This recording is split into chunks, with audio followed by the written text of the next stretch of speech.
Para conversar esta noche con nuestro invitado, José Eliche. Gracias por acompañarnos nuevamente. Gracias por la Y estos invitación. frentes que se le empiezan a abrir al presidente Castillo. Veíamos la nota de este paro convocado por los transportistas y ahora vemos estos bloqueos de carretera por los cocaleros ilegales que le exigen al presidente Castillo cumplir con sus compromisos de campaña.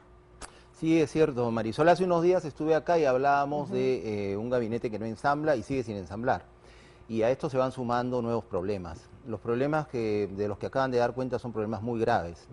El más grave, creo yo, es este paro o esta movilización de los cocaleros.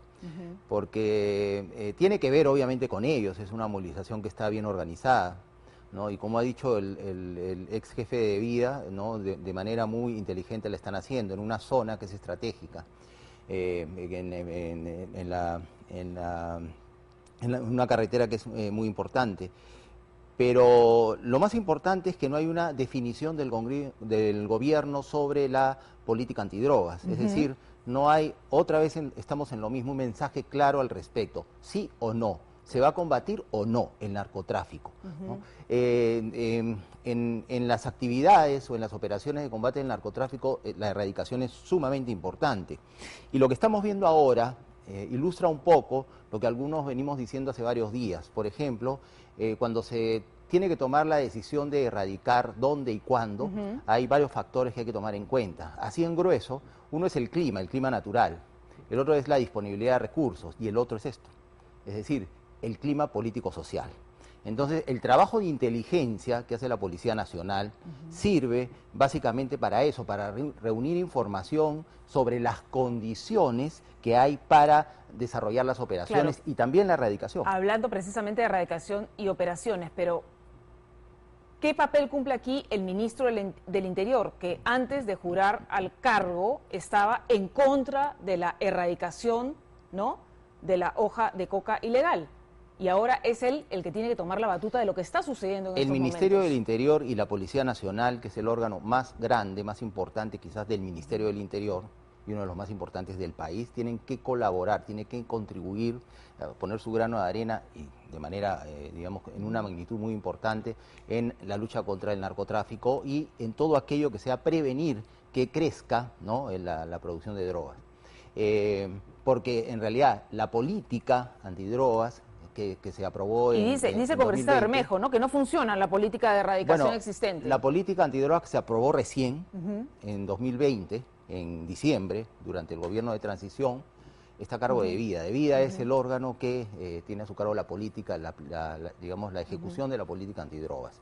Todavía no se le ha dado el tiempo suficiente, además hemos tenido una serie de retrasos que no han sido originados por, digamos, por los funcionarios que están a cargo de eso, sino la pandemia, el contagio de los erradicadores, etcétera, y en el caso de las operaciones el clima, la disponibilidad de recursos y también hay otros frentes, ¿no?, de los que veníamos conversando al inicio de esta entrevista. Por ejemplo, el congresista ex premier Guido Bellido ha lanzado también este tuit de otra zona. Le dice Guido Bellido: estimado presidente Pedro Castillo, nuestros hermanos agricultores cocaleros de la provincia de Carabaya, en la región Puno, que votaron por nuestro programa de campaña, hoy están en lucha. Solicito que se instale en el día una mesa técnico de desarrollo de la hoja de coca. Es decir, se le empiezan a abrir sí, se le abren estos frentes, ¿no?, pero eso no está mal al margen, digamos, de la situación, de la coyuntura, ¿no? Porque un factor que hay que tener en cuenta en el desarrollo de la política antidrogas es la gente que vive del cultivo de la hoja de coca. O sea, ese es un problema social real y hay que abordarlo. Y a ellos hay que darle una alternativa y opciones claras. Recordemos que en muchas zonas, en el Braen, se trata de poblaciones muy, pero muy pobres. O sea, decimos el Braen, ¿no? La coca, está la coca. Realmente gente que no tiene servicios, electricidad, agua potable, servicios de ¿no?, salud, por el Estado olvidados, durante ¿no? muchísimos Lo años. primero que hay que hacer es trabajar también con ellos. Porque, que el Estado llegue. Sí, con represión, claro, es decir, combatiendo, ¿no?, con la fuerza el tráfico de drogas y todo aquello que signifique la producción de insumos para el narcotráfico, para la producción de la droga, no es suficiente. También hay que tratar este tema, ¿no? Pasemos ahora a lo que ha ocurrido hoy en el Congreso de la República, porque habían dos propuestas, ¿no es cierto? Una del Ejecutivo y una del Congreso para equilibrar supuestamente los poderes, los pesos y los contrapesos de los poderes del Estado. Vamos a revisar junto a José Elich y con ustedes, amigos televidentes, las propuestas que hay, ¿no? Una es la propuesta del gobierno de Pedro Castillo, la vacancia por incapacidad moral, declarada por Junta Médica. Eso es lo que va a cambiar o lo que propone el Ejecutivo que tiene que cambiar, que la incapacidad mental o física se dé por una junta de médicos. Aclarando que ya no se llamaría vacancia por incapacidad moral, sino por incapacidad físico-mental.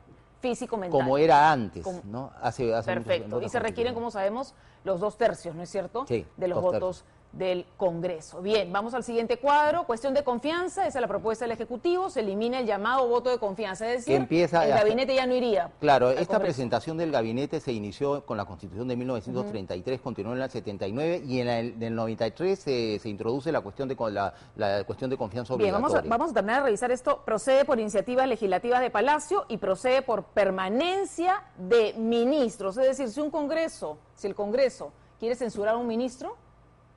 Claro, es el caso del señor Maraví, ¿no? Ahí digamos, se le prendió el foquito.